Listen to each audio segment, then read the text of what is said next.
नमस्कार. विचार करा, भारताची सर्वात मोठी आणि व्यस्त आर्थिक जीवनवाहिनी आणि तिला मिळतं एक ऐतिहासिक रेकॉर्ड ब्रेकिंग अपग्रेड जे अनेक दशकांचा भौगोलिक प्रश्न कायमचा सोडवणार आहे. चला तर मग आजच्या या विश्लेषणात थेट या विषयाच्या खोलात जाऊया. मुंबई ते पुणे प्रवास करणारा असा कोण असेल ज्याला या एका गोष्टीचा कंटाळा आला नसेल? एकीकडे हा एकदम आधुनिक हाय स्पीड कॉरिडॉर आणि दुसरीकडे अचानक तुमची गाडी पहिल्या दुसऱ्या गिअरवर येते आणि तुम्ही एका भल्या मोठ्या ट्रॅफिक जॅममध्ये अडकता.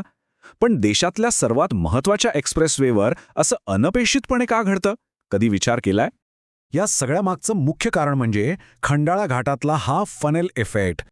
होतं काय की एक्सप्रेसवे आणि जुना हायवे या दोन्हीवरची 10 लेनची वाहतूक घाटात आल्यावर अचानक एका अरुंद 6 लेनच्या आणि तीव्र उताराच्या रस्त्यावर एकत्र येते. एकाच वेळी एवढी वाहनं आणि जड ट्रक अवघ्या 25 किलोमीटरच्या वेगाने रांगायला लागतात. मग साहजिकच प्रचंड वाहतूक कोंडी आणि अपघाताची भीती निर्माण होतेच ना. आज आपण या समस्येवरचा नेमका उपाय समजून घेणार आहोत.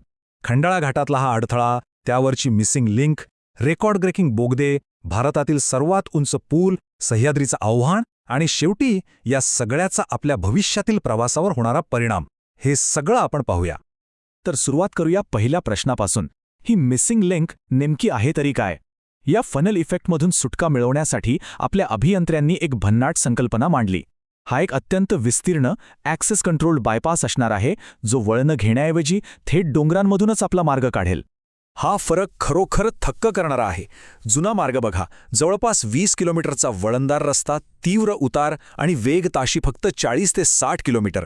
पण आता हा नवा मार्ग पहा, अगदी सरळ रेषेतला 13.3 किलोमीटरचा रस्ता, सलग 8 लेन्स आणि तब्बल 120 किलोमीटर प्रतितास वेगाची क्षमता. विचार करा, हा बदल किती क्रांतिकारी असेल. आता वळूया या प्रकल्पाच्या रेकॉर्ड ब्रेकिंग स्केलकडे. पश्चिम घाटासारख्या आव्हानात्मक भौगोलिक परिस्थितीवर मात करणं म्हणजे काही खायचं काम नाही.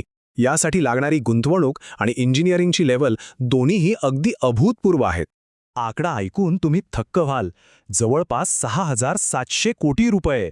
एवढ्या प्रचंड खर्चाचा हा प्रकल्प भारतीय पायाभूत सुविधांच्या क्षेत्रातली एक ऐतिहासिक झेप मानली जातीये.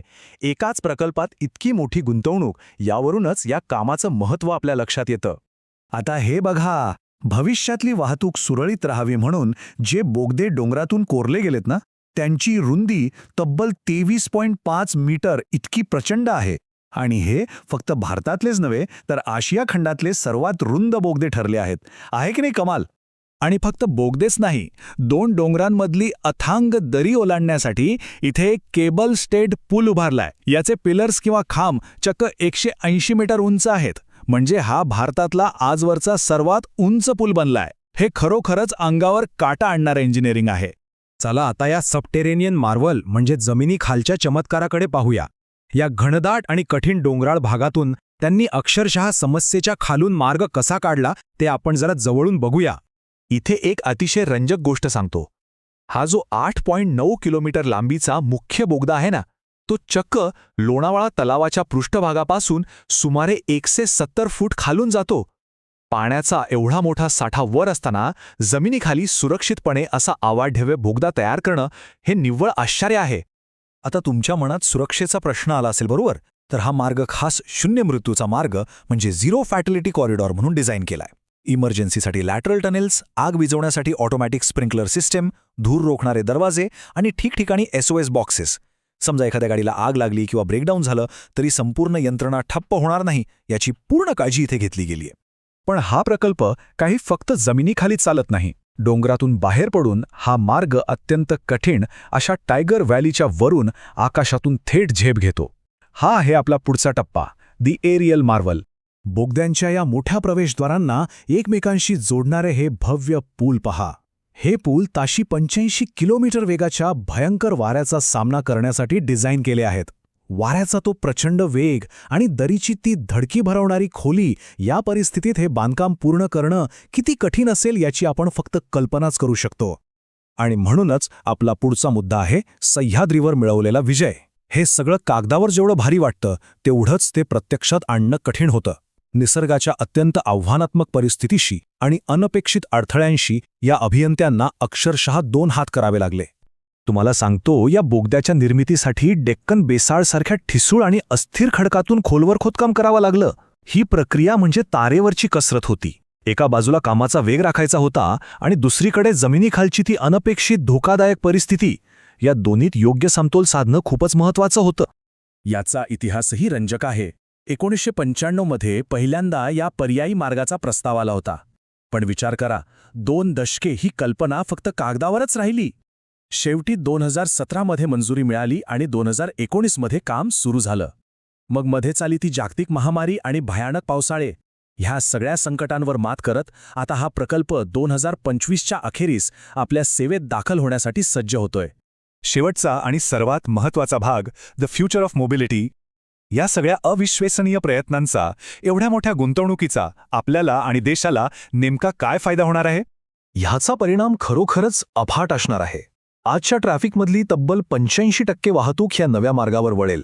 पर्यावरणासाठी 48,000 नवीन झाडं लावली जात आहेत. पुण्याच्या उपनगरांमध्ये रिअल एस्टेटला मोठा बूस्ट मिळतोय.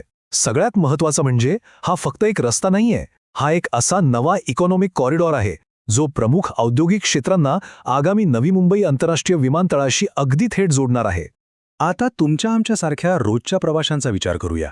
या मार्गामुळे तुमचा प्रवासाचा वेळ चक्क 20 ते 30 मिनिटांनी हमखास वाचणार आहे आणि सतत ब्रेक दाबाव्या लागणाऱ्या त्या कंटाळवाण्या ट्रॅफिकमधून सुटका झाल्यामुळे इंधनामध्ये दररोज तब्बल 1 कोटी रुपयांची बचत होणार आहे. विचार करा, रोजचा 1 कोटी रुपये.